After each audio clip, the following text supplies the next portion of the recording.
เว้าเรื่องอาหารการกินของแม่หลังเกิดอีกรอบหนึ่งหลังเกิดเป็นหยังพวกเจ้าคือขะหล่ำเอาแท้เอาว่าแท้ย้านย้านลูกเจ็บท้องบ่หรือย้านพิษกรรมคันเจ้าบ่กินนั่นแหละมันแฮ่งผิดอันใดที่เฮาเคยกินเฮาก็กินบำรุงไปแม่หลังเกิดน่ะควรต้องกินอาหารที่มีแคลเซียมมีธาตุเหล็กบำรุงเข้าไปมีผักมีบักไม้ให้ครบห้าหมู่บักไม้หลังเกิดที่แนะนำให้กินเนาะจะเป็นบักฮุงสุก มักม่วงสุกมักมังกรเพราะว่าหยังแม่หลังเกิดจะมีภาวะขับถ่ายยากพอขับถ่ายยากปุ๊บเราต้องกินบักไม้ไปให้มันมีกากใยในลำไส้เราและที่แม่เป้ากินเองคือต้องกินหลังอาหารทุกคาบเลยกินบักหุ่งนี่เทื่อละครึ่งหน่วยหลังอาหารทุกคาบกินอาหารเช้าสวยแลงนี่ก็กินบักหุ่งตามด้วยทุกคาบหรือกินบักม่วงสุกแต่หมากมังกรนี่ส่วนตัวเองบ่กินเดะเนาะอันใดที่เรากินเราก็กินมะเกี้ยงนี่ยังบ่แนะนำให้กินเพราะว่ามันจะมีกรดพวกพืชตระกูลส้มพวกเบอร์รี่พวกองุ่นพวกหยังจังซี้ยังบ่แนะนำให้กินเพราะว่ามันจะมีกรดมันอาจสิเฮ็ดให้ลูกกินนมแม่แล้วมันไปอืดท้องลูกได้ก็กินพวกอาหารซีนหมูซีนงัวซีนหยังตามท้องตลาดที่เราสามารถซื้อได้มากินบำรุงเพราะว่า1แม่หลังเกิดต้องกินโปรตีน กินอาหารที่มีธาตุเหล็ก กินอาหารที่มีแคลเซียม มันจะได้บำรุงร่างกายแม่ เมื่อยกับการเอาลูกน้อยอยู่แล้ว ที่โดยเฉพาะแม่มือใหม่ เมื่อยแรงเพราะว่าหยังเรายังบ่รู้วิธีการเลี้ยงลูกเรายังบ่รู้ว่าต้องสังเกตหรือเบิ่งลูกแบบใดลูกไห้งอแงอยู่ตลอดเวลา เมื่อยจุดนี้แล้วอย่ามาเมื่อยกับต้องมาคลำอาหารต้องมาเมื่อยกับเสียงปากเสียงคนเว้าบ่ให้กินห้ามนู้นห้ามนี้ห้ามนั้นร่างกายเราต้องเบิ่งตัวเรานำเรารู้ดีว่าร่างกายเราต้องการอาหารประเภทใดกินประเภทนั้นเข้าไปและยาวิตามินหลังเกิดเนาะยาวิตามินที่หมอให้อิหยังซี้น่ะกินอย่าให้ขาดมันจะช่วยบำรุงร่างกายของแม่ไปนำบ่ให้เราเมื่อยบ่ให้อ่อนเพลียแรงเพราะว่ายิ่งเราไปคลำอาหารร่างกายเราก็จะยิ่งเมื่อยแล้วเวลาหลังเกิดเนาะยอดฮิตสุดๆกินน้ำร้อนร้อนๆแบบเป่าหูปอันนั้นอย่าหาเฮ็ดหลังเกิดคันอยากกินน้ำร้อนหลังเกิด7มื้อไปค่อยกิน กินเป็นอุณหภูมิแบบอุ่นๆหรือว่ากินน้ำดื่มธรรมดาเลยได้เพราะว่าหยังจะไปกินน้ำร้อนเป่าหูปหั้นน่ะร่างกายแต่ละคนบ่คือกันเฮากินลงไปคือมีแรงแต่มันไปขับเลือดของเฮาแล้วเลือดหลังเกิดแล้วเลือดน้ำเข้าป่าหั่นน่ะบ่แม่นว่าเลือดเสียเดะมันเป็นเลือดในร่างกายของเฮากินลงไปแล้วขับมันออกก็เสี่ยงตกเลือด เห็นบ่หลายแม่เลยที่ว่าอยู่กำอยู่ไฟแต่เป็นหยังเวลาเราไปเบิ่งแม่กำแล้วคือโตเหลือง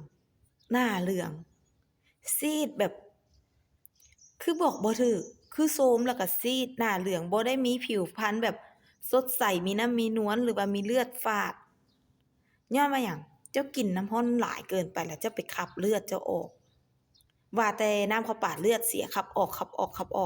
หน้าที่ขับออกคือเป็นหน้าที่ของมดลูก เฮ็ดจั่งใดให้มดลูกจะมีการบีบรัดตัวได้ดีมันจะได้ขับออกมาบ่แม่นกินน้ำร้อนเข้าไปแล้วไปขับเลือดออกเพราะว่ามันในหลังเกิดช่วง3มื้อทำอิฐมันจะเสี่ยงกับการตกเลือดแล้วผู้เฒ่าก็สมัยแต่กี้ก็ว่าพิษกรรมแล่นไปโรงหมอที่จริงร่างกายเจ้าน่ะมันสูญเสียเลือดหลายเกินไปมันผลิตเลือดบ่ทันเพราะว่าเจ้าบ่ได้กินวิตามินไปบำรุงเลือดบ่ได้กินอาหารที่มันไปบำรุงเลือดแล้วเจ้ามีแต่ขับเลือดออกดังนั้นเปลี่ยนใหม่แม่หลังเกิดปฏิบัติตามหมอเพิ่นแนะนำคันอยากสุขภาพดีอยากแข็งแรงหมอเพิ่นแนะนำคือ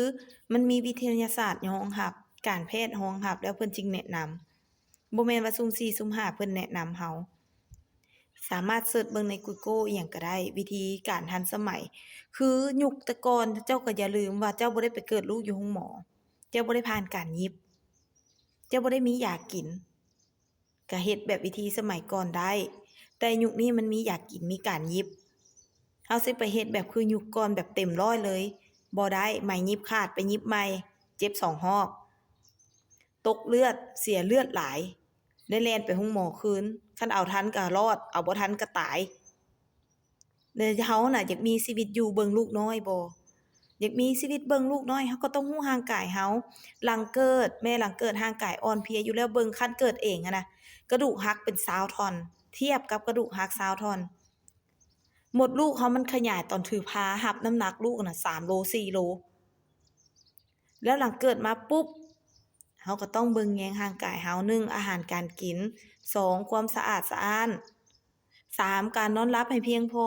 4การกินน้ำให้ถึง กินน้ำเฮาสิกินน้ำล้าน้ำหยังได้ปกติแต่หลังเกิดใหม่ๆบ่แนะนำให้กินน้ำเย็นเทื่อเพราะว่าธาตุในร่างกายเฮาธาตุไฟในร่างกายเฮามันยังบ่สมดุลจะบ่แนะนำให้กินเย็นจัดเทื่อ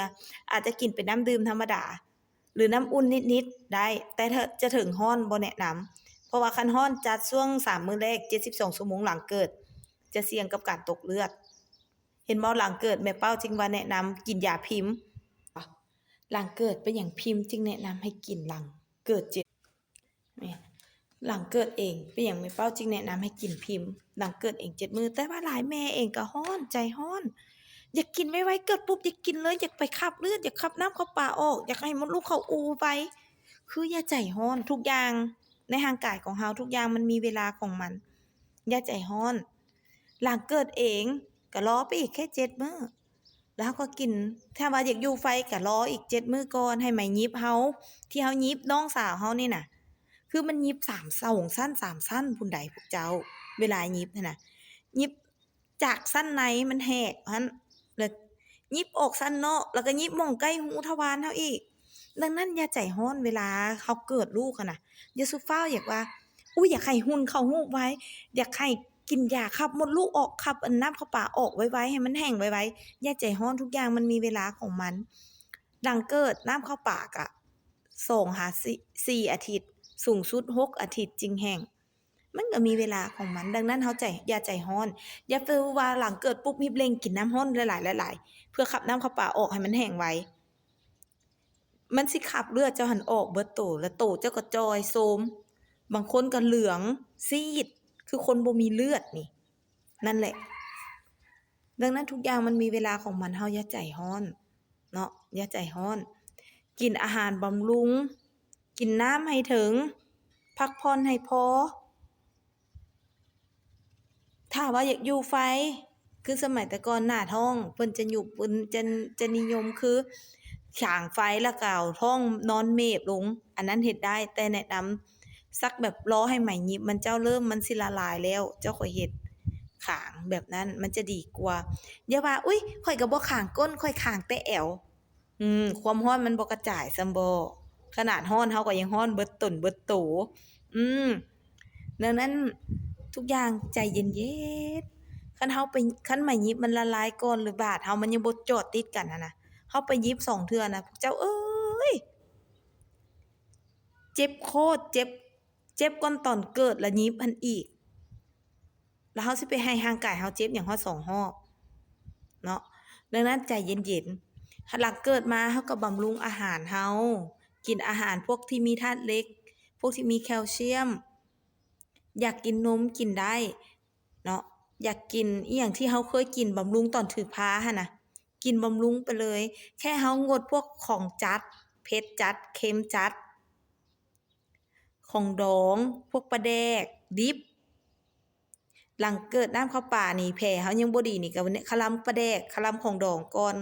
แล้วก็ให้นมลูกนี่ก็คะลำแอลกอฮอล์ก่อนดังนั้นแม่หลังเกิดอย่าใจร้อนกับร่างกายตัวเองให้เวลานำเราถือพามดลูกเรามันขยายมาตั้ง9เดือนสิมาลงใน3มื้อ7มื้อมันก็เป็นไปบ่ได้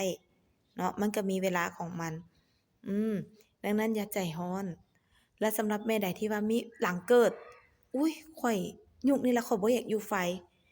มากินพิมพ์แทนอยู่ไฟคือแม่เป้าได้เลยเนาะหลังเกิดเองบ่อยู่ไฟเนาะน้องแอแต่มื้อเกิดบ่คะลำอาหารอิหยังเลยบ่มีคำว่าพิษกรรมบ่มีคำว่าอ่อนเพลียบ่มีคำว่าเมื่อยโทรมร่างกายนะโคตรฟื้นฟูได้ไว6มื้อแม่เป้าไปเลาะห้างหลังเกิด7มื้อแม่เป้าขี่รถจักรไปส่งเครื่องลูกค้าเออดังนั้นแม่ใดที่ว่าห่วงหรือว่ากังวลในเรื่องของปัญหาสุขภาพตัวเองหลังเกิดน่ะ ทักมาปรึกษาแม่เป้าแนะนำกินพิมพ์เลยพิมพ์ช่วยทดแทนการอยู่ไฟให้เราได้ดีเลยแหละและสำหรับผู้ใดที่ว่ามีปัญหาหลังเกิดปัญหาการกินปัญหาเลี้ยงลูกน้อย ปัญหาสุขภาพตัวเองเจ็บเมื่อยออดๆแอดๆหรือว่ามีปัญหาอันใดทักมาปรึกษาแม่เปาได้พร้อมให้คำแนะนำเนาะ